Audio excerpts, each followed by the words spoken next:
know you heard me on the radio, flexing. She loved the sound of my voice, it's the best thing. Daydreaming of the jazz all day. Pick up the phone late night with Larry K. I know you heard me on the radio, flexing. She loved the sound of my voice, it's the best thing. Daydreaming of the jazz all day. Pick up the phone late night with Larry K. Miami Dolphins fans, Fury Fam Nation, welcome to another episode of Phin-Addict Fury with your host, Larry K. I'm sitting here in beautiful Newark, New Jersey, where the sun is finally out and the spring air is blowing, and we are close to draft time for the Miami Dolphins. I wanted to just sit very briefly, touch base with you guys, discuss some of the things going on with our Miami Dolphins. Today, news came out about Jaelan Phillips. He updated us on his rehab and recovery. Jaelan says, and this is a surprise to most of us, Cosa Nostra, what's good? Jaelan says that he, Adam, my bro, what's up, member of the show, an official Fury Fan member, and guys, click the like button, please. Click the subscribe button. Click the like button. Let's get some more people in this room before we start diving in really head first into the Dolphins news of the week. Let's get some more people in here. Let's click that like button, click that subscribe button. Super chats are open. Memberships are open. You can become a official Fury Fan member like Adam here and get access to behind the scenes videos, a written column, things like that. Go ahead and check out our membership options. It does a whole bunch to support the channel, and we greatly appreciate all of our members. And we greatly appreciate everybody. We're in here talking Fins, man, as we do as often as we can on this channel. I hope you guys have been enjoying True Blazer. What's good? Peace, my brother, to you. Hope you guys have been enjoying Shake and In the Blender. He's had some really good guests on. He's been absolutely slaying it. I think the new format has been great, and it's great for the channel. So we are able to bring you content like In the Blender with Shake. We are able to bring you content like your boy Larry K talking Dolphins, precisely because of you guys, your support, your viewership, and your sharing of the content. We greatly, greatly, greatly appreciate that. So the big news that I saw today, Jaelan Phillips told reporters he wants to be ready for the season. He expects to be ready for the season. His only hope is that he could stay healthy for the entirety of the season. Now, Jaelan Phillips is obviously coming off that very nasty Achilles injury that occurred against the Jets at MetLife Stadium in our drubbing of the Jets. I was at that game. We were having a lot of fun, and it was all fun and games with the Jaylen Holland kickoff return. But that game was kind of the harbinger of bad news to come, as, you know, Jaylen Holland went out with double knee injuries in that same game. And then he was on and off for the rest of the season, which led to then Brandon Jones coming in and playing, and that was good because he's flying all over the field, except he flew all over the field so much that he hurt some of our other players and got us a little bit even more down later in the year. So it was a weird game, but I'm hoping Jaelan Phillips is right, that he can come back, and I'm really hoping that he can come back from this injury for the duration of the regular season, because not having that edge presence with him and Chubb is definitely tough for us. What's good, Raf? It's tough for us not to have those guys. And so if we can get one of them back earlier than expected in Jaelan Phillips, I think it's great for the team, and it bodes much better for our results next year. Now, we've bolstered that defense quite a bit. I know that the defense was not the issue late in the year, and it kind of gets on my nerves that people are talking about the defense being the issue as if it was, when we all know that the defense was not the issue last year at all, especially late in the year. But one thing I have noticed is, and if you think back on last season, early in the year, you know, we had a lot of wins, we had some losses, but one of the trends earlier in the year was that the defense was not quite up to speed. The defense really didn't get up to speed until the end of the season. When we needed the most, they stepped up, and when we needed the offense most, they stepped down. I mean, that's a fact.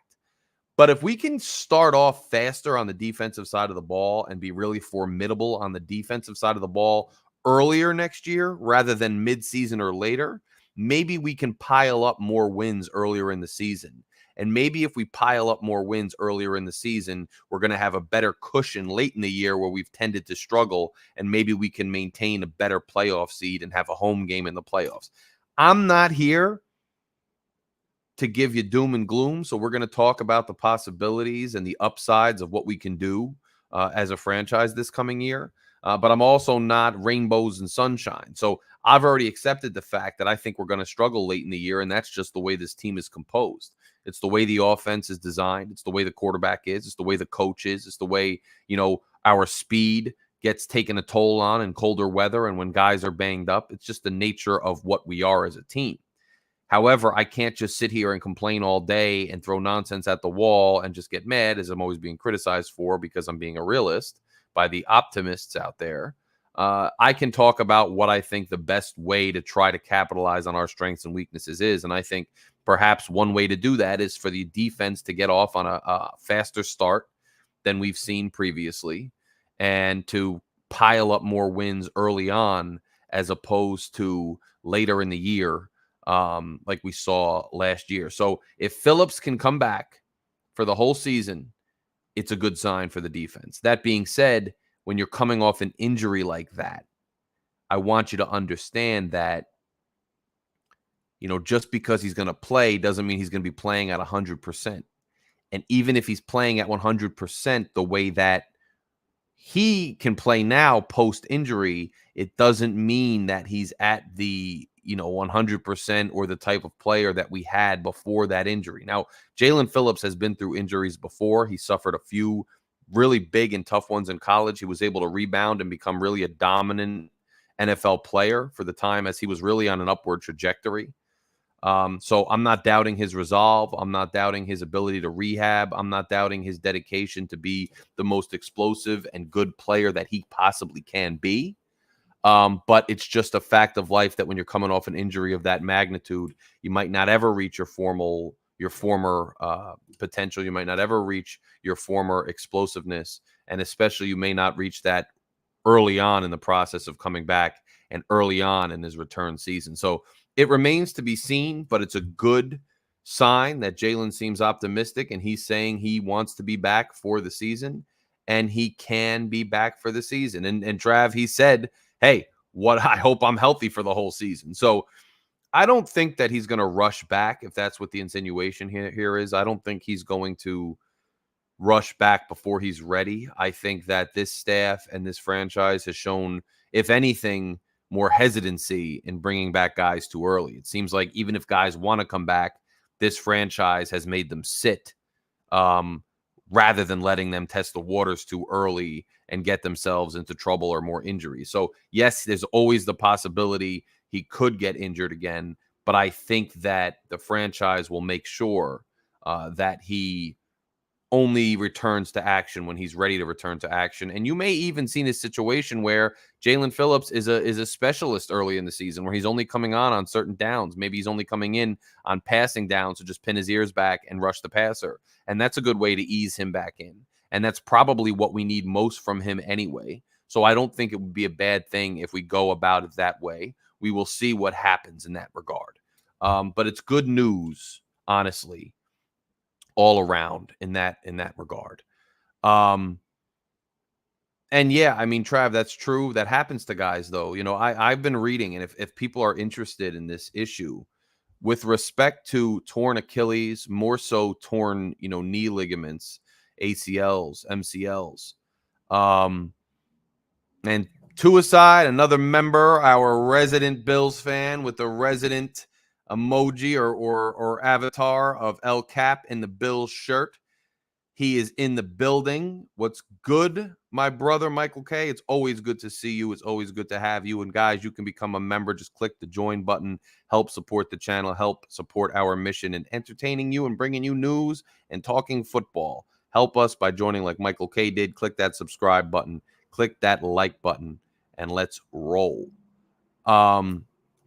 So one of the things that's been discussed quite a bit with respect to sports science and sports medicine, if you've noticed, it seems like in recent years, we've gotten so many more catastrophic knee and ligament injuries that sideline players for extended periods of time. And everybody's wondering, well, why do we get so many injuries lately? Is it because they're not contacting each other enough in practice? Is it because they're not training those ligaments properly. What is the issue? Is it the turf? Why are players having no contact injuries, and why are these injuries becoming so much more prevalent? Well, I recently read an article and it discussed this issue. And the general issue is, and the consensus is, and I don't know how we're going to resolve this, but the issue is that players are consistently now, for the past couple decades especially, they are getting bigger and stronger and quicker and faster. And they are getting more muscular, which puts more weight on their frames. And while they are more muscular and they weigh more, they are also getting much quicker, and all the players around them are getting much quicker. And so they are training for speed and quickness and quick shift ability, and they are bulking up their bodies. But the human ligaments in your knees, closer to your ankles, all of those ligaments, they can only get so big, and they can only withstand so much extra weight and so much extra quick movement and so much extra stress. Shake, good to see you too, my brother. Shake Money is in the building. And I told you to check out In the Blender with Shake. He's been absolutely slaying it. It's been good stuff. Make sure you tune into that Thursday nights right here on the Phin-Addict Fury channel. And he has things going on even off Thursdays. He's been absolutely slaying it. But as the players get quicker and stronger, those ligaments have a limit to how strong they can get to withstand the, higher level of quickness, the higher level of sharp movements, and more weight on their bodies. It's like, think of it as a bolt holding up a large building or any other kind of structure. If that bolt never gets bigger, never gets stronger, never gets thicker, never gets reinforced, but the steel beams that it's tasked with holding up keep getting bigger and bigger and moving quicker and quicker and putting more and more pressure on that bolt, eventually that bolt is going to snap no matter what you do. And the fact is, they have not come up with a way to strengthen or increase the size or the load-bearing qualities of these ligaments in these players' legs. And so that's why you're seeing more and more players go down with non-contact injuries.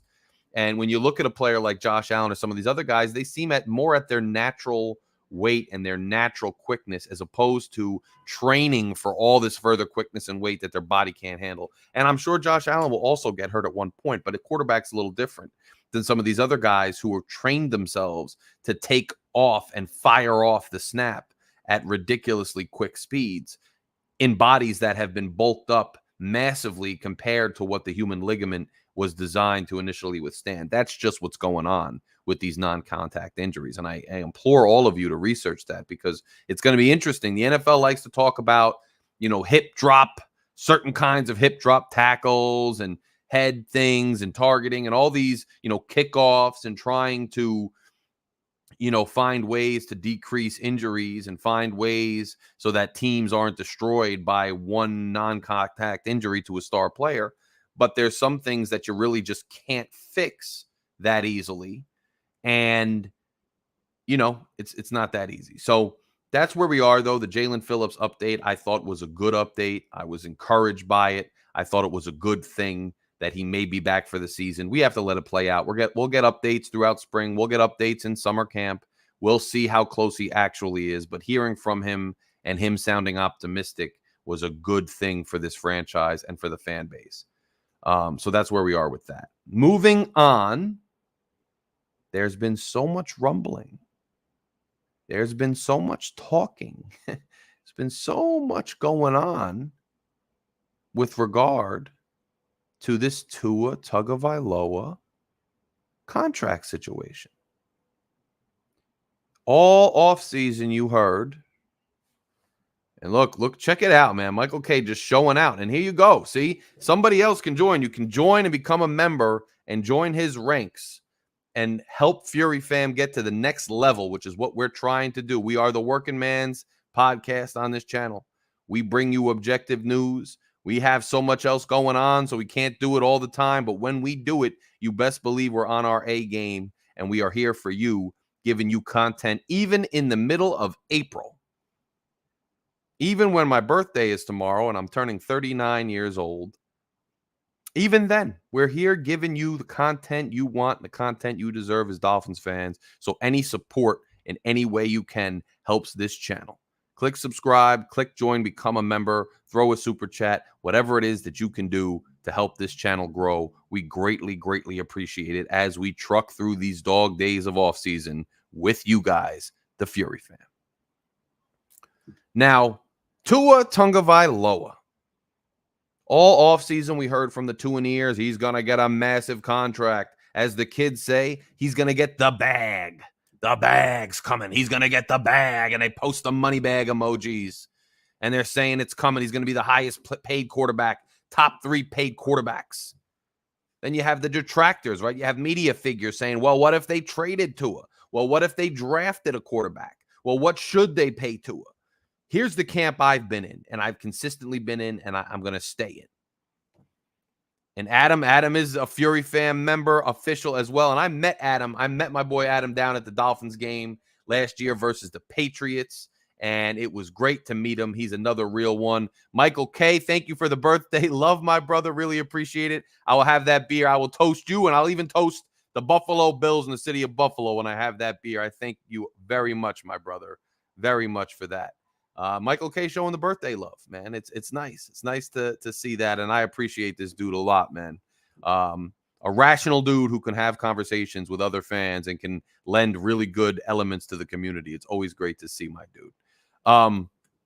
So, Tua, I've always been in the camp that you pay him what somebody deserves, who is a top stat quarterback who has had consistently good showings when he's on the field for the most part. But you don't pay him like one of these guys that's gotten you championship victories in the AFC Championship, one of these guys who has consistently gotten you 2 AFC championships like a Joe Burrow. You don't pay him like a guy who has gotten you to multiple Super Bowls. You don't even pay him like somebody who's done well in the month of December to get you into good playoff seating. You can't even pay him like somebody who's consistently got you as the division champion, because Tua has done none of those things. And he has continued to struggle late in the season. And he's also continued to struggle not just late in the season, but he's continued to struggle against better opponents, including the Buffalo Bills, who have basically owned him but for one game for the time he's been here. And yes, we may own the Jets. We may own the Patriots most games. But if you can't get past the Buffalo Bills, you're not going to get a division title. And if you can't get a division title, you're not going to get a playoff home game. And the Miami Dolphins seems to struggle mightily when they don't have a home game late in the season. And Fred, I appreciate that, brother. Larry Wall Street K got the tie on, the orange tie for the Miami Dolphins. Knew I was coming on today, so that's the tie that I chose. So you got to pay him, I believe, somewhere. The other big factor here with Tua's pay that has nothing to do with fan sentiments, it has nothing to do with the past or the history. One thing that I think is really important to recognize with Tua and with a potential contract for Tua is Tua needs a supporting cast around him to lift all ships and to be successful. And if you pay Tua too much money, you necessarily, within a couple years, have to start taking away from the supporting cast around him. And if you take away from the supporting cast around him, he's going to be less successful and the team's going to be less successful as a result. That's not even a knock on the kid. That's just the cold, hard facts and reality. Whether you love Tua, whether his stats warrant a high contract, whether you think his stats don't warrant a high contract, whatever your take is on the situation, he needs supporting cast around him. And I'm sure that he even understands that. And I'm sure that he wants to continue to be successful. So he's going to want that supporting cast around him. And I'm sure he's also going to want to be protected by way of both offensive line play and causing edge defenders to have to be on their heels a little bit with running backs and receivers that can get right past them. And for those reasons, you're going to need to be able to pay a supporting cast. So I've long been in the camp that if you're going to pay Tua, and you should pay Tua, you should be paying him somewhere in the 40 mil to 45 mil range And that's going to allow you a little bit more room to build a supporting cast, and it's not going to shoestring you too bad. You start talking about 50 plus million for Tua, and I think you are buying way too much into numbers and not enough into the qualitative results that we've seen on the field that matter quite a bit. So I'm curious, and now you're right. I saw somebody, I think it was Raf, put in there, interview with Rich Eisen, Armstead, an interview with Rich. I think you're saying Rich Eisen said Tua got into it with Tyreek. I wonder if that was when Tua ignored Reek for the week. I'm not surprised because Tyreek did a lot to carry the load of this team all year, and Tyreek was getting banged up pretty bad. And even after Tyreek was banged up, he was going back in the games playing at half strength, hobbled. And you saw on Hard Knocks that Mike McDaniel was on the sideline saying, I need Reek. Bro, if you can't plan without Reek, we're in trouble, because what if the guy goes down? And I don't blame Reek for getting mad at Tua in some instances where I rewatched the Kansas City game, not the playoff game, but the game from midseason. And I posted it on a couple forums, and people got very aggravated with me. But I had forgotten how much of the last drive of that game was strictly on Tua. Tua missed passes, not just the pass to a wide open Cedric Wilson that would have got us a game-tying touchdown. But he missed pass and almost threw interceptions several times before that. And then he ends the game on that half-assed fumbled snap. It's on Tua, and it's becoming a trend where if you're in the clutch, down or tied or whatever it is in the fourth quarter,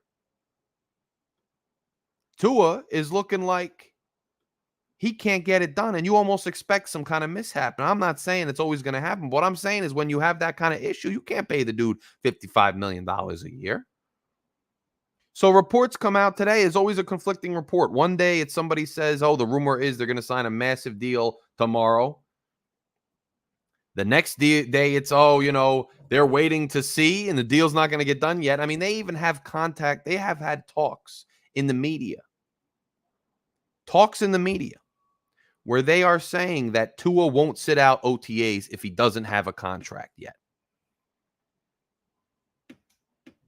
That he will not sit out. What does that tell you? I mean, you don't start talking about a player, will he or won't he start sitting out of OTAs, unless there's a real chance that there's still going to be a contract negotiation going on come OTAs, and that the guy might sit out to protest. If that's going to happen, then you know that there must be some type of serious negotiation going on behind the scenes between the Miami Dolphins and Tua Tagovailoa. Because if this was a done deal, no matter what, he's getting the massive bag and it's all fun and games, then we wouldn't even be hearing about whether or not he's sitting in OTAs.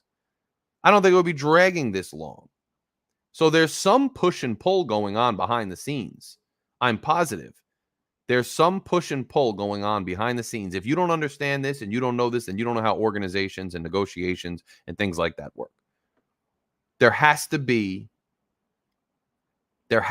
some negotiations behind the scenes with Tua and the franchise, probably as to how much money he deserves and how much of it is guaranteed and what other incentives and provisions are in the contract regarding games played, injuries, things like that, because Tua is still a durability risk.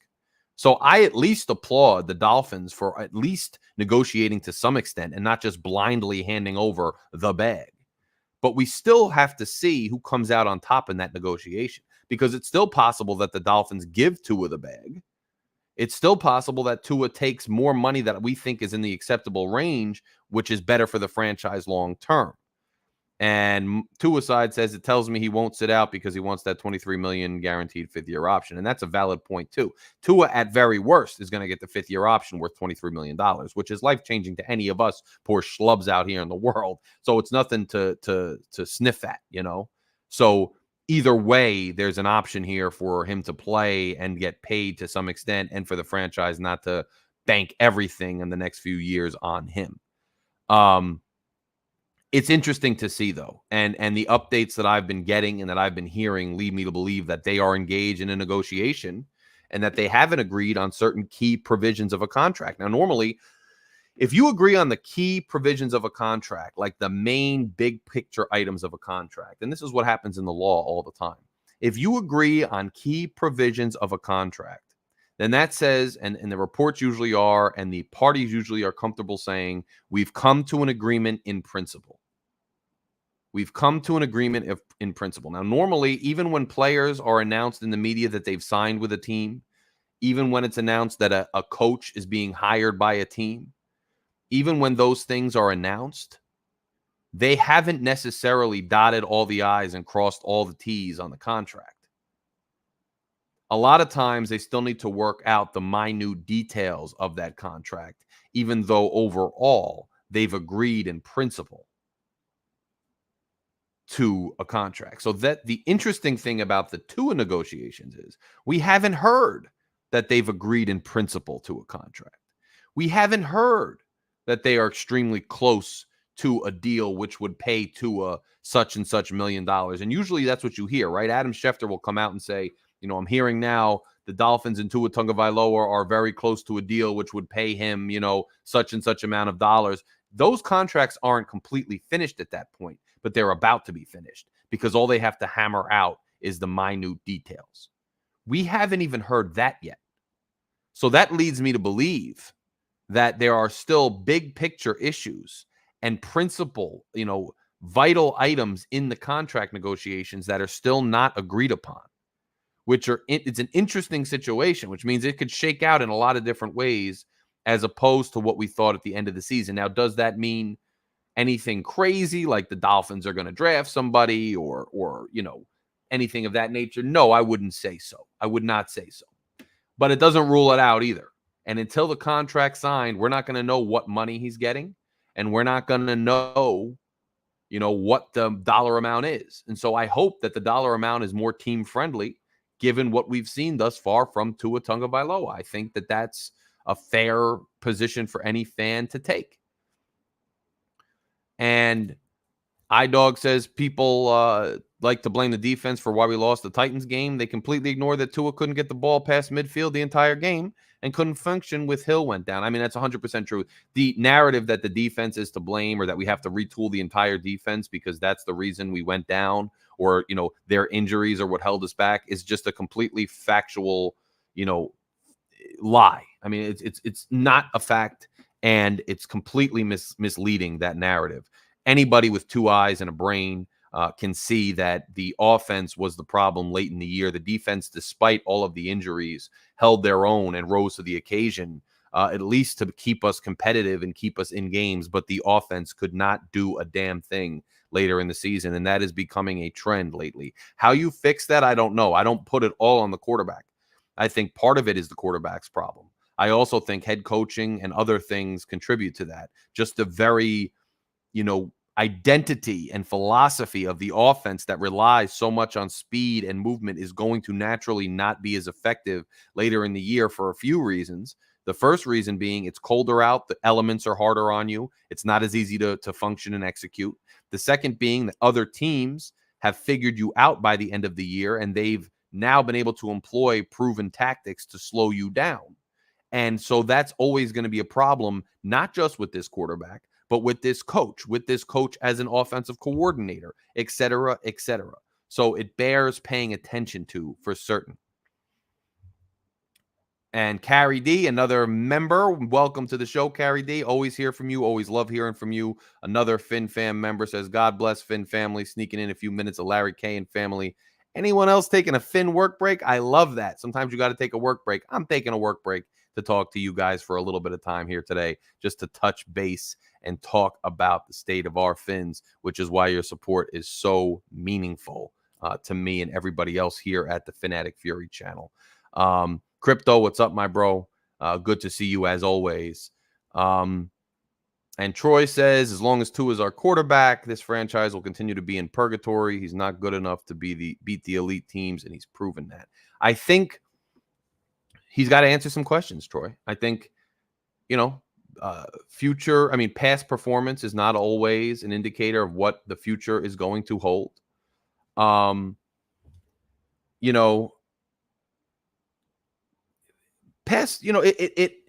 You can't say, oh, he's for sure going to continue with the same struggles that he's had going forward just because he's had them in the past. However, until he changes that narrative, until he does something to change those perceptions, until he shows us that he can succeed late in the season and against the better teams.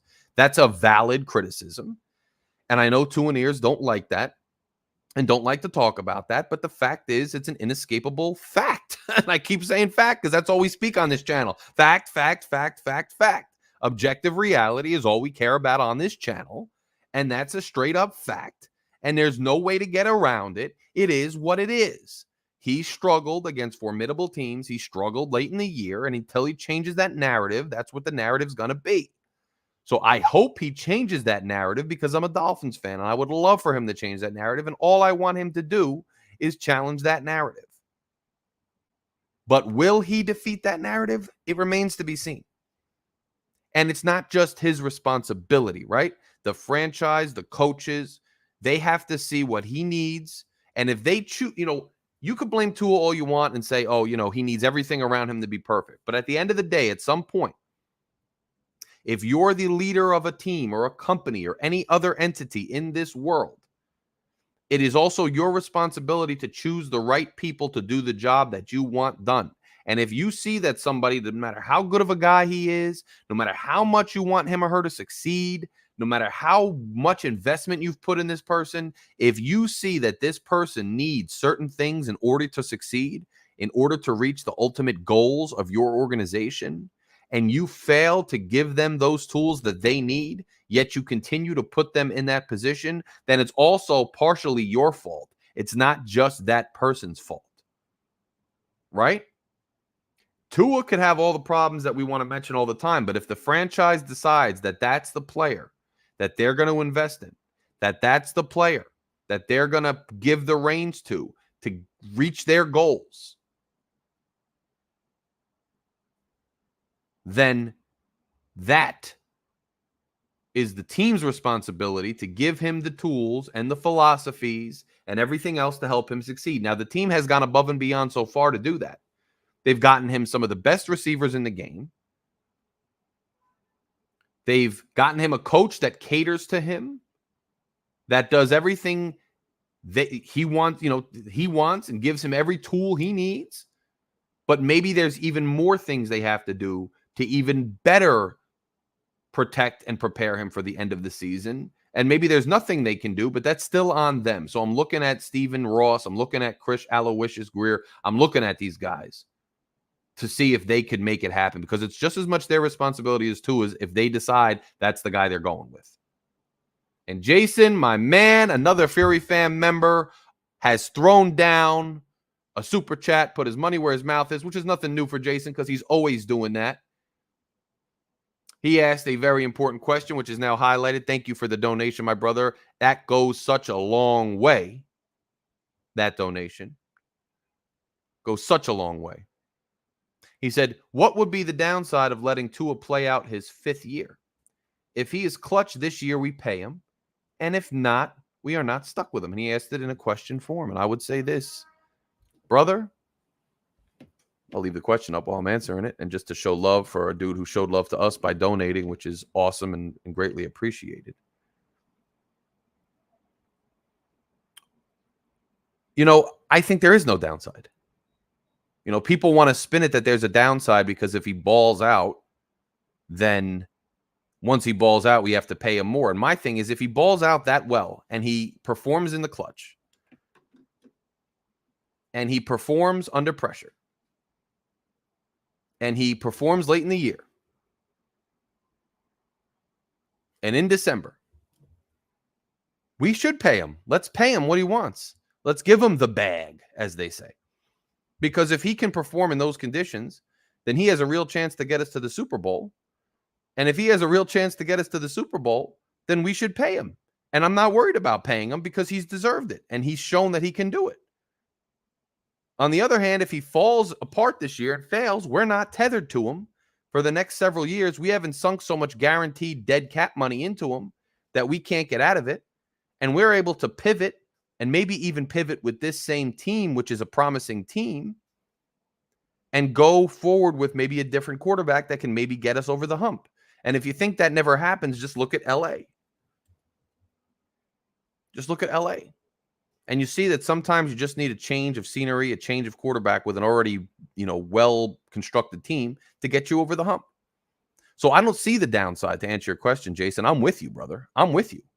I don't see the downside to having him play on the last year of his contract.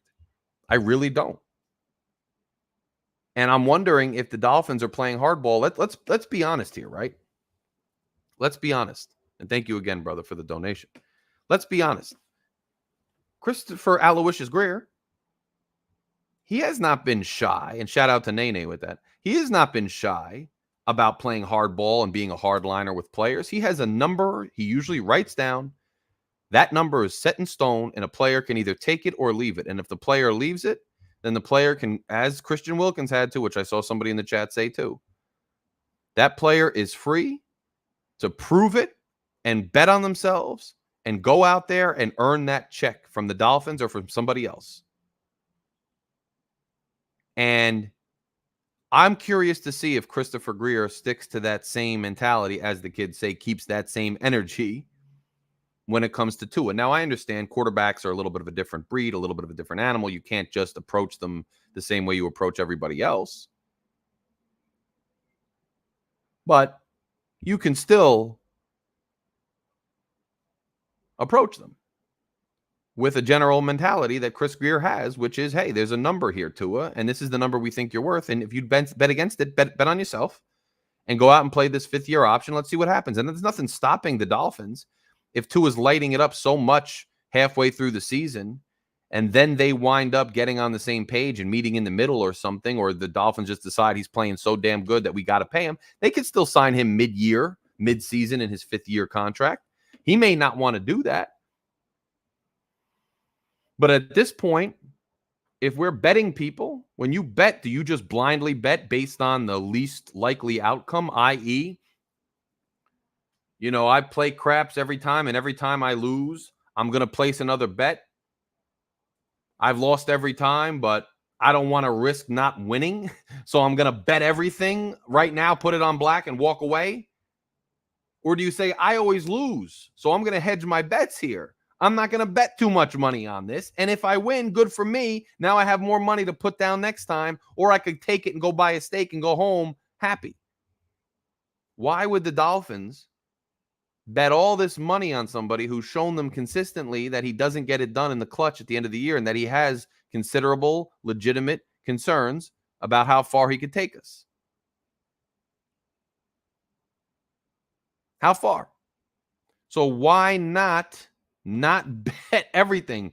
What's the likelihood that he balls out so much that he ends up leaving for so much money and we can't keep him? It's a low likelihood. So why not bet on the thing that makes more sense based on what you know and what you've seen from the guy? We'll see.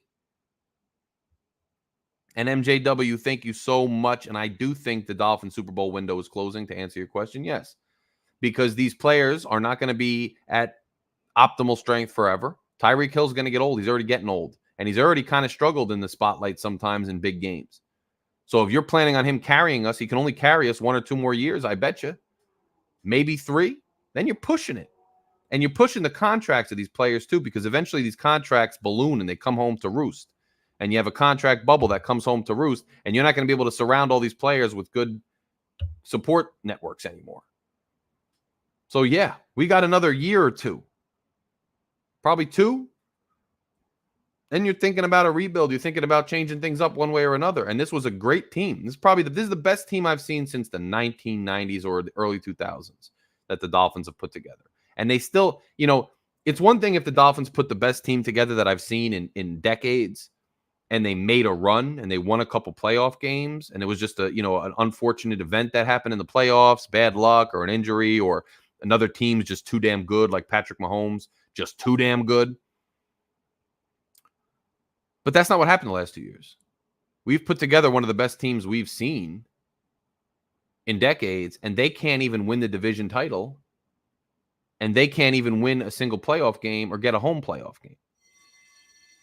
So I think the window's definitely closing, and I think it's really, really really concerning that window's closing and we didn't even really get close. And you got to look at what the problems are there. You spend so much resources, so much energy on a rebuild. You tank the first year. You get all these picks. You use all these picks. And you already have guys that were part of the rebuild walking out the door in free agency, which means you've already gone through 5 years. And you've already lost these guys. Christian Wilkins, these guys are already gone. They were part of your rebuild. You know, when you rebuild, it's not some 10-year plan anymore in the NFL. It can't be, because you're only going to have guys on rookie contracts for so long. You're only going to sign free agents who are in their prime, and they're only going to be in their prime and stay in their prime for so long. And once they're out of their prime, your window closes. So when you rebuild, you're looking at 3 years, 4 years, 5 years is the sweet spot. You're not looking at 6, 7, 8 years. That's not how it works. When we already have guys who we drafted that were supposed to be part of our rebuild, part of our Super Bowl run, leaving in free agency, then you're damn right that the window's closing. And part of the problem and part of the issue that the Dolphins, and part of the real issue I have with this franchise is the wool they pull over people's eyes and the false narratives that they try to put on their fan bases. They started the rebuild when they hired Brian Flores and they cleaned house and they put Chris Greer in charge of the team. But now all of a sudden they want to act like this is almost part 2 of a rebuild or a new rebuild, because halfway through the rebuild, they changed head coaches and they changed philosophies. And now they want you to believe that this is only, year 3 of the rebuild because McDaniels is only in his 3rd year. And thank you, Raph, for the props. But that's not the case, because the rebuild has been consistent since Chris Greer took over and since they hired Brian Flores. The guys they drafted, the quarterback they drafted, the team they put together, that team is aging now, and that window is closing, because just because you switched the head coach in the middle doesn't mean the rebuild restarted. It didn't restart. Your assets didn't restart. Your assets weren't replenished. Your rookie contracts weren't stalled. None of that happened. So you're well into the rebuild, and you want to act like it's 2 years because you thought you needed a reset simply for Tua. You got a head coach that catered to Tua, and you gambled everything on that. Not only did you get a head coach to cater to Tua, you got one the best, if not top 3 wide receivers in the league to also help Tua. And that was supposed to be, look at this cat, man, a member for 3 months today. Michael K., thank you so much for your undying support, man. Seriously. I really appreciate every member and everybody who's ever donated anything to the channel, anybody who just listens, anybody who subscribes to this channel. It's awesome that Michael K. has been a member for that long. And I'm indebted to all you guys that you would support me in this channel and Shake and all the guys that are a part of this channel and the content we create, and that you take time out of your day to watch, and that you take time out of your schedule to give us some of your, mind and mental space and some of your listening ability. It's really a beautiful thing, and I'm really indebted. That's why the fact that you guys support me like this and the amount of support I've gotten is the reason that I'm here this offseason. Whereas the last few off seasons, the Dolphins get me so frustrated and so depressed about them and so pessimistic that I haven't been here in the offseason. And I'm very busy too. I do a lot of other things, so I haven't been able to be here in the offseason. But it's your support, and support like Michael K. being a member and all the other members and everybody who's a subscriber to the channel and all the viewers. Those are the reasons that I stay here in the offseason, that I'm giving you content in the offseason. So every bit of support helps me continue to provide more and more content, and helps me to focus more on this channel as opposed to other endeavors and projects. And it keeps this channel and helps it get self-sustaining, which is huge. So it's really appreciated. But look, they started this rebuild, they restarted, and they catered everything to Tua, and they gambled that, within 2 years, they acted like Tua himself was saying last year, we're playing for bigger things, like insinuating that he's playing for the Super Bowl and he's waiting for the Super Bowl. And yet we haven't even gotten close. So it's really, really concerning. And Michael K. with a little anecdote there. I say you can't argue with it. You can't get mad at it. He's got a point. He has a point. And Cosa Nostra says, when did people's opinion become so-called facts? It's your opinion and you labeled it a fact. No. No. It's not my opinion that we didn't win a division title and haven't won a division title.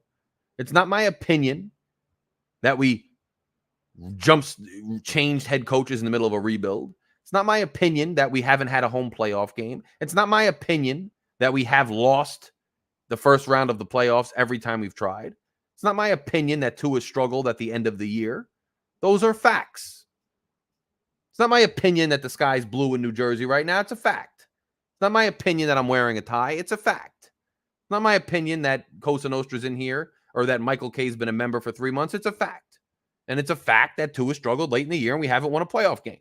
Unless I'm living in a fantasy and we won a playoff game, please point me to the game that we won. Please point me to the late season game or the late season playoff victory that Tua's carried us to. Please point me there.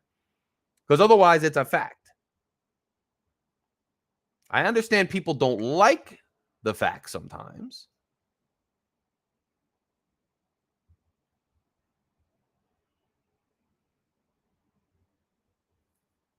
I don't even know if you were talking to me. But I'm just saying we're keeping the facts here. I know there's stuff going on in the chat. People are going back and forth in the chat, so who knows? But I speak facts. I speak facts up here. That's for sure. That's all I'm concerned with doing. All I'm concerned with doing. But yes, to answer the question I started off on that tirade about, yes, our window is closing and we're going to need to capitalize very, very, very, very soon on it. Very soon.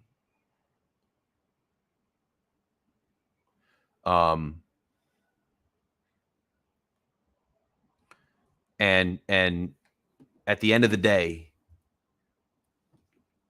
and Michael K, thank you, sir.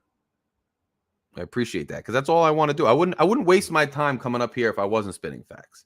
I wouldn't waste my time coming up here if I was just spitting nonsense and making things up. And some content creators do just make things up. I'm giving it to you real based on actual knowledge I have, and whatever knowledge I don't have, I'm going to tell you straight up, I don't have the knowledge. Just like I don't quite know exactly what's going on with Tua's contract situation. I don't exactly know what's going on with it.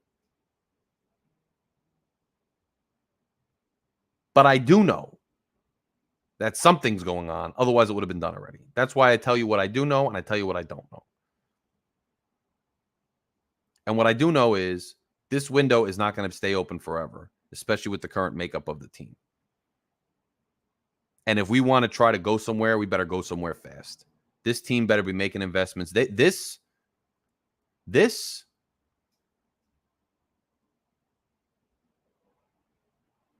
window, this season, this change of defense better be something that's going to yield immediate results. This investment in Tua or lack thereof, these re-signings, these decisions to let certain guys walk, these decisions to bring in guys like Poyer who are one-year players for us, they better pay off right now. Because the window is open now, but it's not going to be open forever. Okay? It's got to be done now, or our window will close. And I'm curious to see what the Dolphins do with the contract situation. And I'm curious to see if Jaelan Phillips comes back at optimal health. I'm curious about all of these things. And Carrie D says, just because Tua is a good person and a decent quarterback doesn't mean he has the grit to fight it out until the bitter end. He has 3 chances to lock it up. He failed the team. And, you know, it might be Carrie D's opinion that he doesn't have the grit. It might be my opinion he doesn't have the grit. That's fine. The fact is he hasn't done it yet. And it's been at the end of the season and it's been in the toughest games. Tua has not gotten it done. Tua has not willed his team to victory. It just hasn't happened. It's your opinion whether he can get there or not. But if I'm the Dolphins, I'm operating on what I know and what I've seen, not on what pie in the sky reality could come to be if I hope and wish and cross my fingers. And therefore, I'm paying him a fair amount, not an exuberant amount. And I'm doing what's best for the team long term. And being a good person is the bare minimum. Being a good person, you know, there's a lot of good players in the NFL, good people. A lot of guys who do charity work, who are good people, who are, you know, whatever your definition of a good person is, right? Your definition of a good person could be somebody who does a bunch of charity. Your definition of a good person could be somebody who, is a good father and a good husband.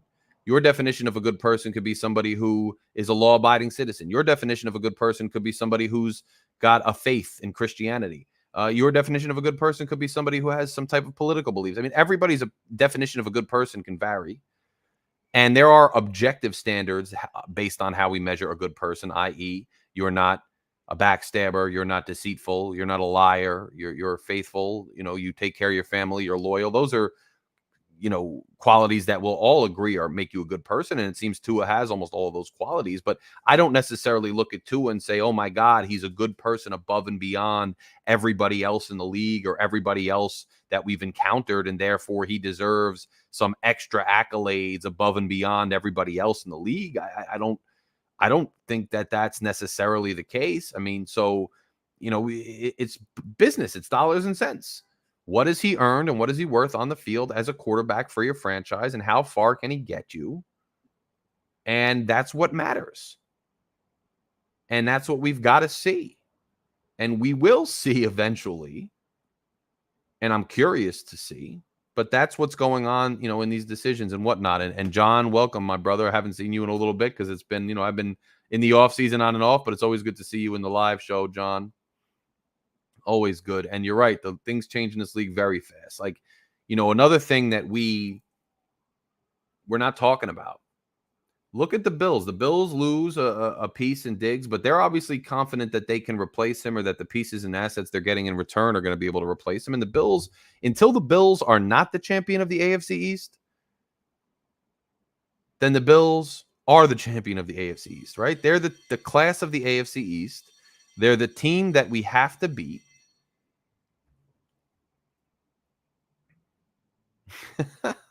He's right, and his opinion is as good as anybody. Michael K's always been respectful. Michael K's always been a legitimate contributor to this channel, and I don't care. Like, dissenting opinions are welcome in this channel. Whether you don't like my take on Tua, or you don't like this, or you don't like that, or as long as you're respectful and you contribute a valuable opinion and you're being objective, then you're welcome on this channel. And Jason says, I think fantasy football has changed how we judge players, and playoff games is where you prove yourself. And it's 100% true, right? You have a lot of fans these days that are much more motivated by stats and individual players than they are a team winning. And that has changed how we judge players and how we evaluate players and what we care about as fans more so, Jason. So I think there's validity to that for sure. I also think people just get a personal affinity with certain players and they want them to succeed even if they're not. I mean, I've been a victim of that, right? Leonte Carew, we drafted him in the 3rd round, and I'm a Rutgers guy, right? I went to Rutgers for, my graduate degree, for my undergrad. I go to every game. I'm a writer for Rutgers Sports. I do content. I wanted Leonte Carew to be the most successful Dolphin in history because of that fact. And I was so happy when he got his couple touchdowns. I was so happy when he did things right because I'd seen him be so good at Rutgers. So I was a little biased in that I wanted him to be good, and I couldn't stand when people dissed him and said he wasn't up to par. But at the end of the day, he didn't make it in the NFL as a player, and there was probably a myriad of reasons for that. But I understand that people just want Tua to be successful, and they root for him relentlessly because they like him as a player. They have an affinity for him as a man, and that's perfectly fine. But when it gets to a point where we have to have a logical conversation and see what type of money does he deserve, what has he done, what can he do, what has he not done, there's an objective reality there that should be acknowledged and discussed. You can be a Tua guy, you can be a Tua hater, whatever it is. If you're a Tua hater, you have to acknowledge that the guy's had some really good stats and he's had some really good games, and his ability to get the ball where it needs to go, is particularly in this system, is very good and makes the team very competitive and one of the better teams, especially early in the year. And if you're a Tua lover, you have to admit that later in the year, he has struggled against good teams. He has not shown the moxie to be able to perform under pressure in the 4th quarter, especially on the last drive. He has not shown the moxie to be able to compete and get us and will his team to victory in playoff games and in December. And he may struggle in cold weather. Like, both sides have to acknowledge both those truths. And where those truths fall is somewhere in the objective middle, which should dictate how much salary, how much we're expecting from him, what he needs to be surrounded by, and what the best path forward is. And there's really no getting around those basic truths on either side of the argument or debate. And Carrie says charity doesn't equal getting it done on the football field. Worth the money you're getting paid. You're accountable to your shareholders. Right now, the stock price is low, and I agree. I think the qualitative, intrinsic aspects of a person do go some way as far as, paying somebody, because whether you're a franchise or a company or any organization, you want good people who are good representatives of your organization to be in the organization. And there is somewhat of a premium placed on those qualities.